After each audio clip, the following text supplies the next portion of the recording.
lot of you have been asking me to give my historical opinion on what is going on between Ukraine and Russia, and this is what I will say. History repeats itself for one reason. Life is like an examination. The universe gives you lessons, then during retrogrades, you get tested. If you pass, you move to the next class. If you fail, you repeat.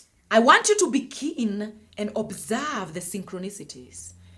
Before World War II in 1939, we had the Spanish flu in 1918 that threatened the entire world. The Spanish flu was immediately followed by the Great Depression that had the entire Europe and only one country in Africa sinking in economic crisis. The rest of Africa was not even aware that the Great Depression happened because most Africans were in the villages planting their own food and not depending on their government, so they were not affected. But in 1939, when World War II began, Africans joined in a war that had nothing to do with them, and that is where they missed the mark. More than 1 million African soldiers fought for colonial powers as their soldiers in World War II, only for them to come back home and be pushed into the reserves because their lands were gone, taken by the same colonial powers that they were fighting for. Like I told you in my video about abortion, 2022 is a different year.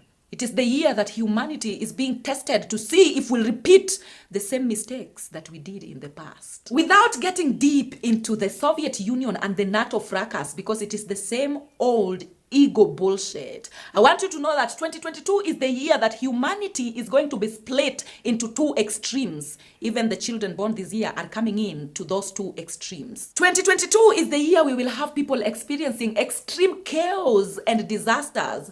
And at the same time, we will have people experiencing extreme peace and prosperity. So it's upon you to choose which side you want to be on. As an Afro-descendant, your main focus should be yourself.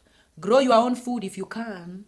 Grow your own products and sell them to each other if you can. Because if we handle this well this time as Afro-descendants, then Africa will rise while the whole world descend into chaos.